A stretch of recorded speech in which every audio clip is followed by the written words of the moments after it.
Hi everybody. Today I will talk about chapter 15 of our textbook.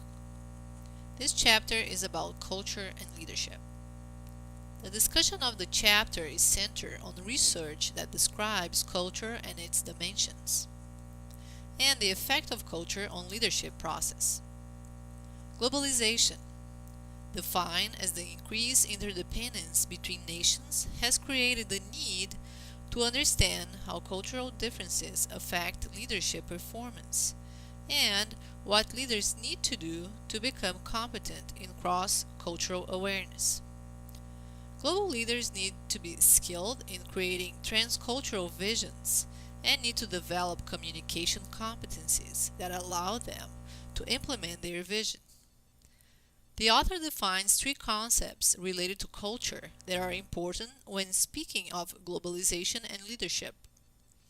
The main is cultural definition itself, and the other two are factors closely related to culture, even part of culture, which are ethnocentrism and prejudice.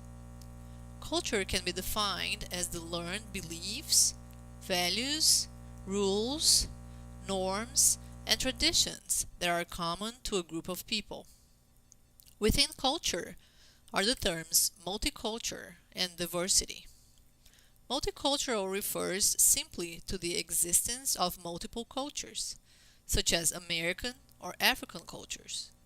And diversity refers to the existence of different cultures within a group or organization.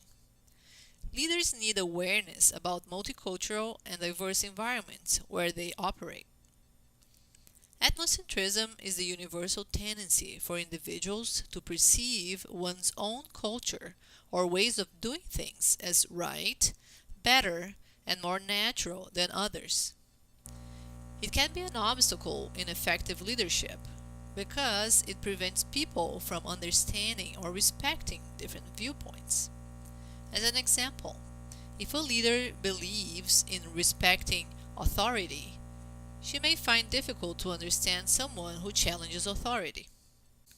We can imagine that effective leaders need to be able to negotiate the fine line between overcoming ethnocentrism and at the same time being firm and appreciative of their own cultural values. Now, prejudice is a fixed attitude or belief held against another individual or group based on faulty data. They are inflexible generalizations or judgments based on previous decisions or experiences. As ethnocentrism, prejudice affects leaders and followers. Skilled leaders need to fight their own prejudice and sometimes the prejudice of followers to be effective. In 2004, one of the most comprehensive research about culture and leadership, the Globe Research Program, provided a great deal of data about global leadership.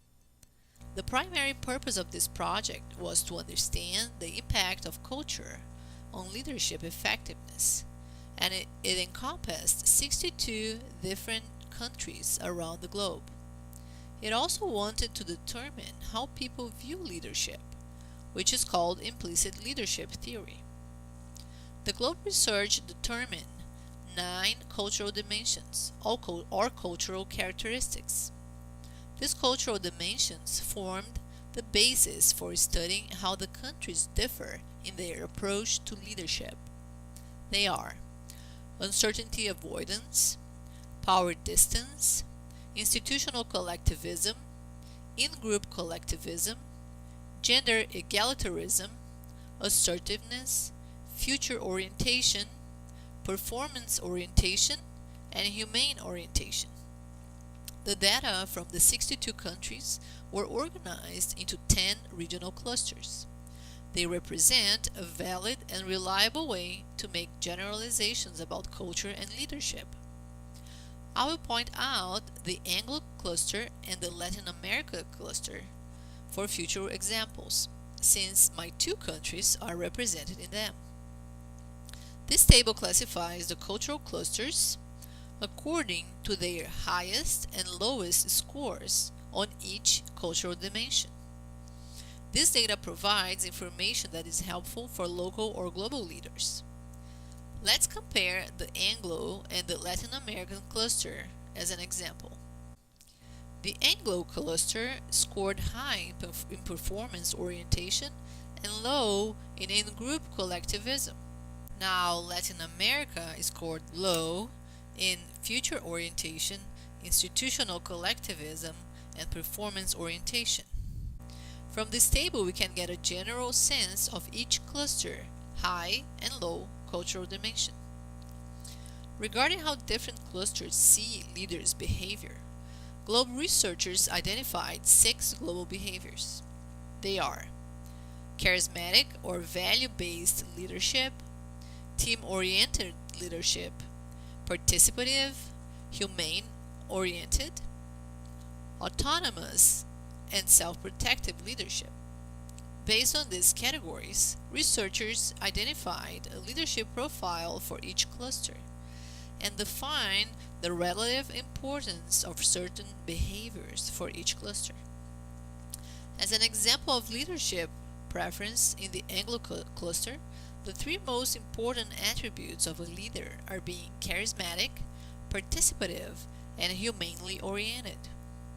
Being self-protective, or in other words, self-serving or status conscious, is the least desired characteristic for that cluster. Being charismatic was also one of the top 3 leader behaviors for the Latin America cluster. But one of the most interesting outcomes of the GLOBE project was a list of 22 universally endorsed leadership attributes. They are leaders' characteristics that facilitate outstanding leadership. They also identified a list of 8 universally undesirable leadership attributes, viewed as obstacles to effective leadership in all cultures. Based on the lists of desirable and undesirable leaders' behaviors, we can draw a portrait of a leader that almost everyone would see as exceptional. A charismatic leader with high integrity and good interpersonal skills, but also the attributes viewed as general obstacles to effective leadership are being a social, malevolent, and self-focused leader. This chapter presents findings about culture and leadership that have several strengths. It highlights the need for expansion of ethnocentric and prejudiced tendencies that all of us have as leaders and followers. The GLOBE research makes powerful statements about how cultures view leadership. Its results are generalizable between cultures, and it provides useful information about the global attributes for good and bad leadership.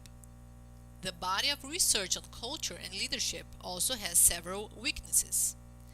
GLOBE lacks information about how culture influences the leadership process. The chapter focuses only on the conceptualization of leadership based on the implicit leadership theory, dismissing all the other ones.